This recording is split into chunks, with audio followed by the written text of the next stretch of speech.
அன்பார்ந்த தோழர்களே, என் உயிரின் உயிரான விடுதலை சிறுத்தைகளே,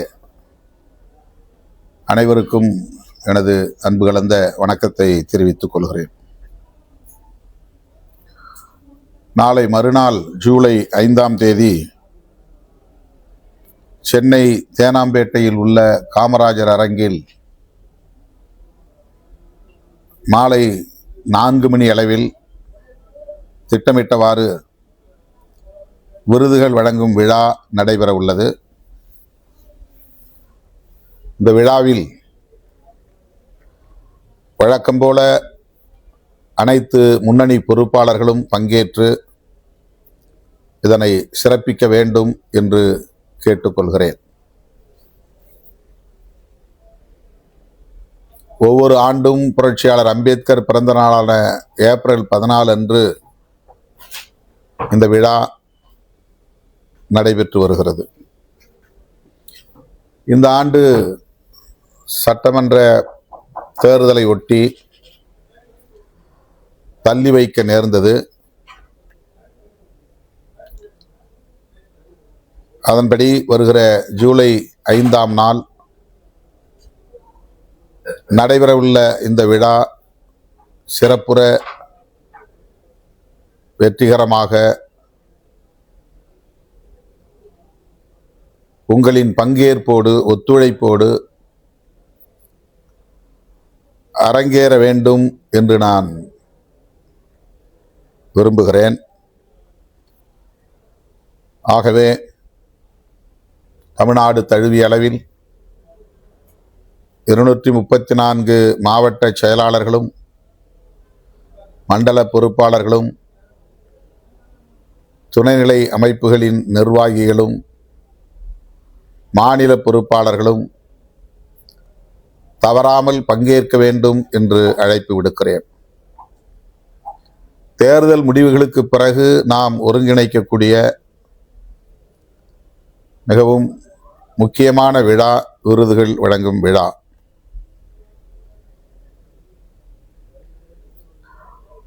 தலித் அல்லாத ஜனநாயக சக்திகளை அடையாளம் காண்பதும் அவர்களின் சமூக பணிகளை,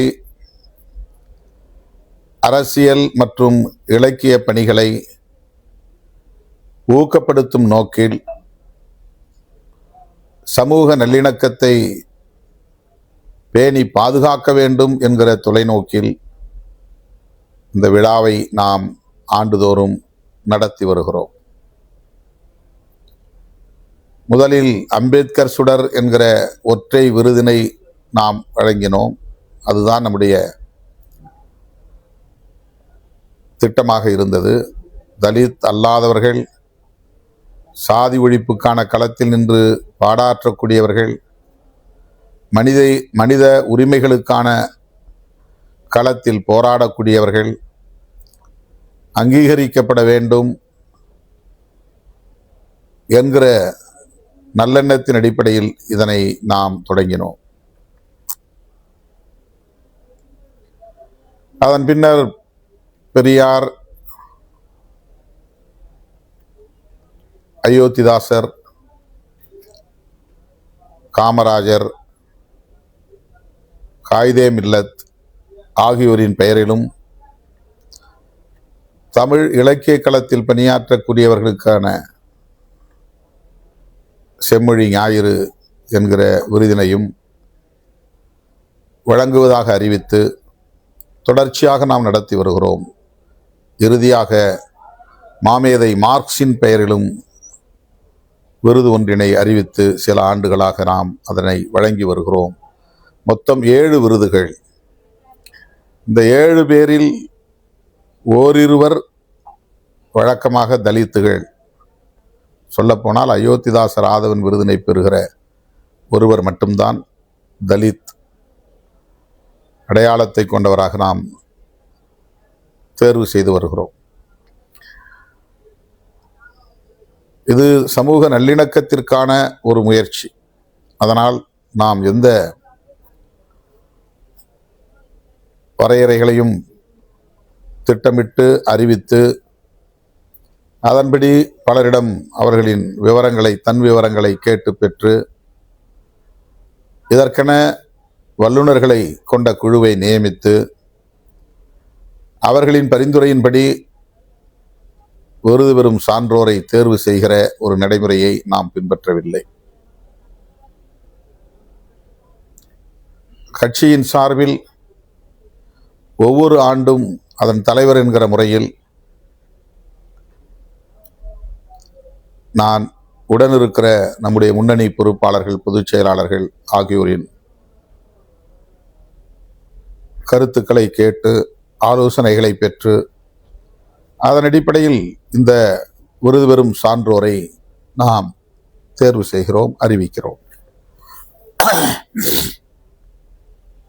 ஆக இந்த ஆண்டு அம்பேத்கர் சுடர் முனைவர் கே. சொக்கலிங்கம், மனோன்மணியம் சுந்தரனார் பல்கலைக்கழகத்தின் மேனாள் துணைவேந்தர் அவர்களுக்கு நாம் வழங்குகிறோம். இந்த 7 விருதுகளில் அம்பேத்கர் சுடர் விருது முதலில் அறிவிக்கப்பட்ட விருது. ஆகவே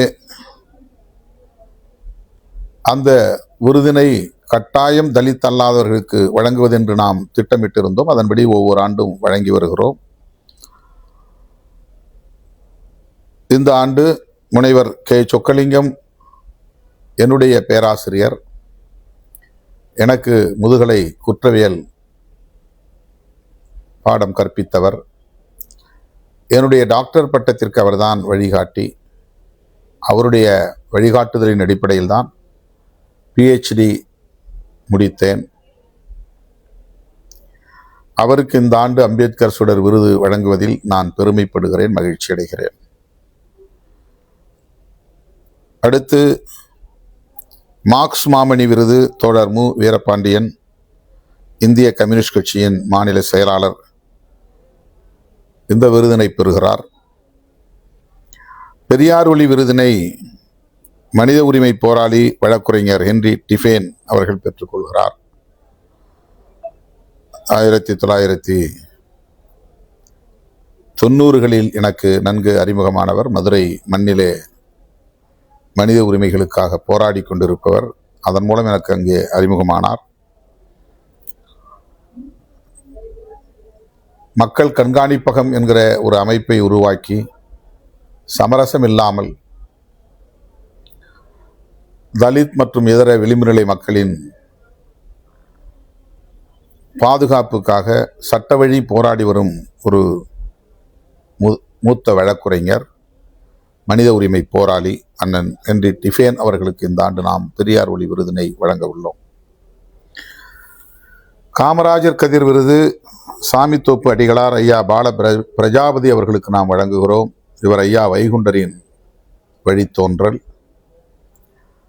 ஒரு நிகழ்விலே நான் திருமாவளவனை என் தத்து பிள்ளையாக ஏற்கிறேன் என்று வெளிப்படையாக அறிவித்தவர். இன்று வரை என்னை அப்படியே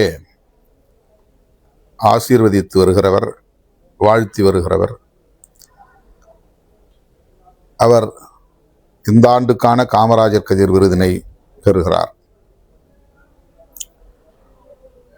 ரூத் மனோரமா என்கிற பெயரை அறியாத பெண்ணியவாதிகள் யாரும் இருக்க முடியாது.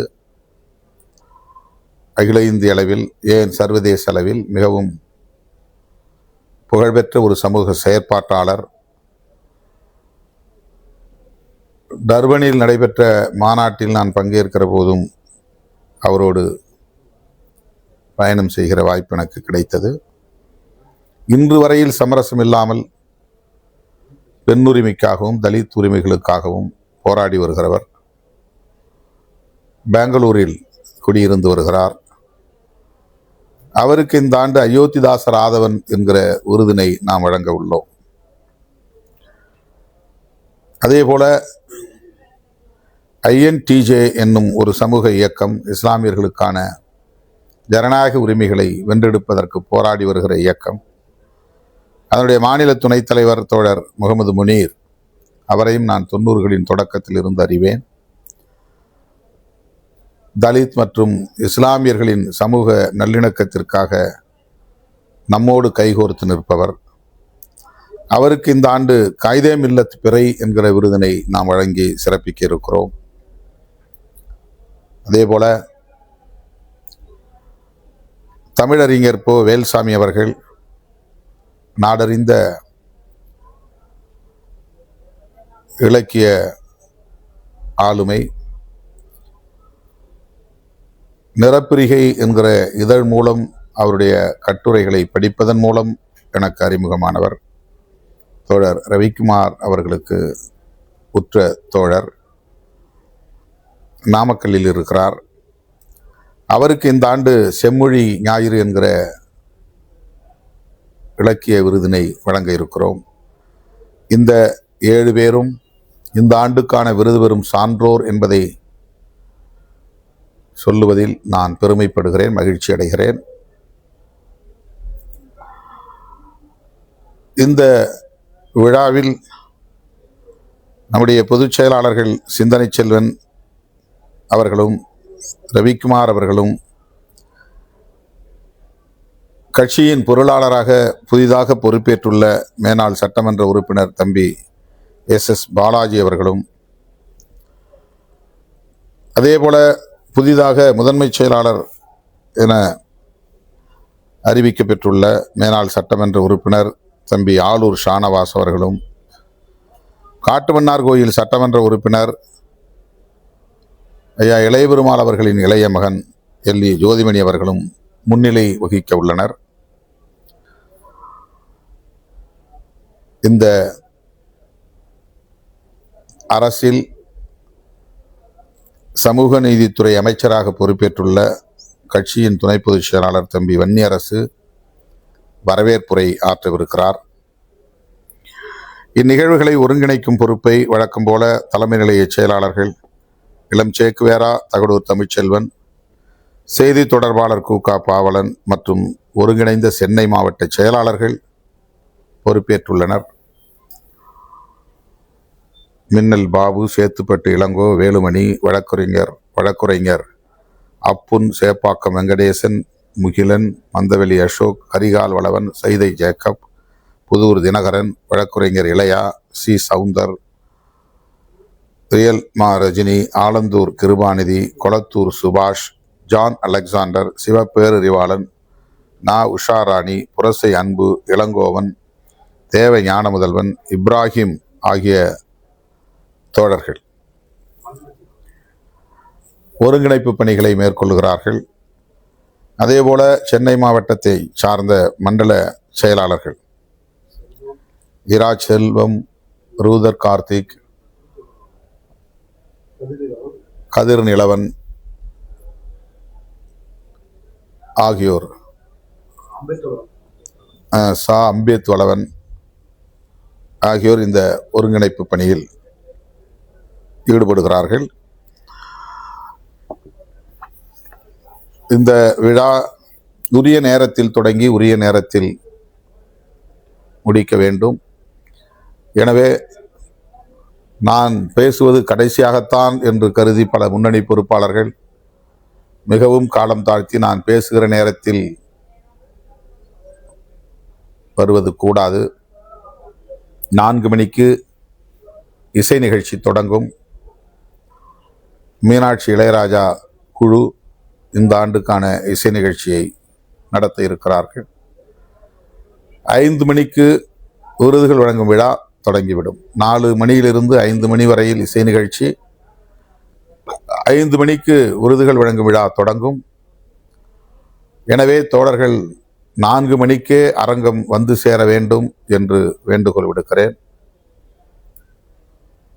இதற்கு பின்னர் ஏற்கனவே நான் அறிவித்ததைப் போல தமிழ் தேசிய எழுச்சி மாநாட்டுக்கான பணிகளில் நாம் கவனம் செலுத்த வேண்டும். இந்த மாநாடு குறித்தும் இந்த விழாவில் நான் உங்களோடு கருத்துக்களை பகிர்ந்து கொள்ள இருக்கிறேன். இப்போது இருக்கிற முக்கியமான பணி எஞ்சியுள்ள பொறுப்பாளர்களை நியமனம் செய்வது. உங்களுக்கு தெரியும், தேர்தலுக்கு பின்னர் எத்தகைய நெருக்கடிகளை நாம் எதிர்கொள்ள நேர்ந்தது என்று. ஆகவே இந்த மறுசீரமைப்பு பணியிலே போதிய கவனம் செலுத்த இயலாமற் போய்விட்டது. இன்னும் அந்த நெருக்கடி இருக்கத்தான் செய்கிறது. ஒவ்வொன்றாக இப்போது நாம் பட்டியலை அறிவித்து வருகிறோம். எனவே இந்த மாநாட்டை ஒட்டி மண்டல செயற்குழு கூட்டங்களில் நான் பங்கேற்க இருக்கிறேன். இந்த மண்டல செயற்குழு கூட்டங்களை எவ்வாறு ஒருங்கிணைக்க வேண்டும் என்று தலைமை ஒருங்கிணைப்பு குழுவை சார்ந்த பொறுப்பாளர்கள் அறிவிக்கப்பட்டிருக்கிறார்கள். திட்டமிட்டவாறு 7 இடங்களில் மண்டல செயற்குழு கூட்டங்கள் நடைபெறும். அந்த மண்டல செயற்குழு கூட்டங்களில் முன்னணி பொறுப்பாளர்கள், குறிப்பாக மாவட்ட செயலாளர்கள், மாநாட்டுக்கான நிதியை ஒரு மாவட்டம் குறைந்தபட்சம் 1 லட்சம் தர வேண்டும் என்ற முடிவை நாம் சில நாட்களுக்கு முன்னர் நடந்த ஒருங்கிணைப்பு குழு கூட்டத்தில் முடிவெடுத்திருக்கிறோம். அந்த முடிவை மேற்கொண்டிருக்கிறோம். மிக மிக குறைந்த அளவில் இந்த தொகையை நிர்ணயித்திருக்கிறோம். தேர்தல் நிதி இதுபோல தர வேண்டும் என்று நான் கேட்டபொழுது பல தோழர்கள் நான் விதித்த வரையறையும் தாண்டி நிதி கொடுத்தார்கள். கேது என்ற தென்னவன் முதலில் கூடுதலான அளவில் நிதியை கொடுத்த ஒரு மாவட்ட செயலாளர், அவரை தொடர்ந்து பல பேர் அவ்வாறு கொடுத்தார்கள். ஏறத்தாழ 30க்கும் மேற்பட்ட மாவட்ட செயலாளர்கள் 1 பைசா கூட தேர்தல் நிதி தரவில்லை என்பது கசப்பான உண்மை. 1 பைசா கூட தர முடியாத அளவுக்கு மாவட்ட செயலாளர் பொறுப்பில் இருக்கிறார்கள் என்றால் அவர்களுக்கு கட்சியின் மீதும் தலைமையின் மீதும் என்ன அக்கறை இருக்கிறது என்பதை எண்ணி பார்க்க வேண்டிய நிலை உள்ளது. 2 லட்சம் தர வேண்டும் என்று சொல்லுகிற போது 50,000 கொடுத்த மாவட்ட செயலாளர்களும் உண்டு, 5 லட்சம் கொடுத்த மாவட்ட செயலாளர்களும் உண்டு, 10 லட்சம் கொடுத்த மாவட்ட செயலாளர்களும் உண்டு. ஆனால் 5,000 ரூபாய் கூட கொடுக்க முடியாத அளவுக்கு 30-40 பேர் மாவட்ட செயலாளர்களாக இருக்கிறார்கள் என்றால் அவர்கள் இந்த பதவியிலே தொடர வேண்டுமா என்கிற கேள்வியை பலரும் எழுப்பியிருக்கிறார்கள். எனக்கும் அந்த கேள்வி எழுந்துள்ளது. ஆனால் இதற்காக நாம் நடவடிக்கை எடுப்பதா என்று நான் தயங்கி உள்ளேன். அதே போல நாம் போட்டியிட்ட 8 சட்டமன்ற தொகுதிகளில் 2 தொகுதிகளில் மட்டும்தான் வெற்றி பெற முடிந்தது. எஞ்சிய தொகுதிகளில் வெற்றி வாய்ப்பை நாம் இழந்திருக்கிறோம் என்றால் அதற்கு பொறுப்பான மாவட்ட செயலாளர்கள், மற்ற பொறுப்பாளர்கள், மண்டல பொறுப்பாளர்களை பதவியில் வைத்திருக்க வேண்டுமா என்ற கேள்வியும் எழுந்துள்ளது. அவர்களை அந்த பொறுப்பிலிருந்து ஏன் நீக்கக்கூடாது என்ற கேள்வியை பலரும் எழுப்பியுள்ளனர். இதை உங்கள் முன்னிலையில் தெரிவிப்பது என்னுடைய கடமை.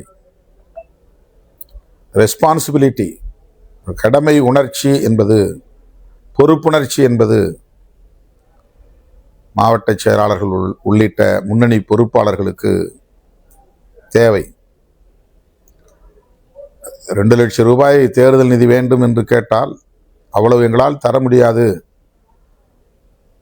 ஒரு 5,000 10,000 தான் தர முடியும் என்று கூட முன்வரவில்லை என்றால் அதை எப்படி புரிந்து கொள்வது? ஆகவே இந்த தமிழ் தேசிய எழுச்சி மாநாட்டுக்கு இப்போது தலைமை ஒருங்கிணைப்பு குழுவில் எடுக்கப்பட்ட முடிவை நான் மீண்டும் நினைவூட்டுகிறேன். மாவட்ட நிர்வாகத்தின் சார்பில் அல்லது மாவட்ட செயலாளர் தனிப்பட்ட முறையில் இந்த மாநாட்டுக்கென 1 லட்சம் ரூபாய் வழங்க வேண்டும், அதற்கான ஏற்பாடுகளை செய்ய வேண்டும் என்று வலியுறுத்துகிறேன். இந்த விருதுகள் வழங்கும் விழாவிற்கு ஒவ்வொரு ஆண்டும் குறைந்தது 30 பேர் தலா 50,000 ரூபாய் வழங்குவதுண்டு.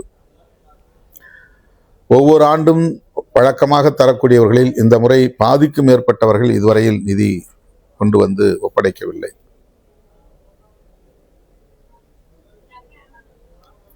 இது கட்டாயம் இல்லை. ஆனால் நீங்கள் தருகிற இந்த நிதியை கொண்டுதான் விருதுகள் வழங்கும் விழாவை ஆண்டுதோறும் நடத்துகிறோம். பொற்கிழியாக அவர்களுக்கு தலா 50,000 தருகிறோம் என்றால் 7 பேருக்கு 3.5 லட்சம் தான். ஆனால் அரங்க வாடகையிலிருந்து அனைத்து செலவுகளும் இதைப் போல பல மடங்கு உண்டு. நாளேடுகளில் விளம்பரம்,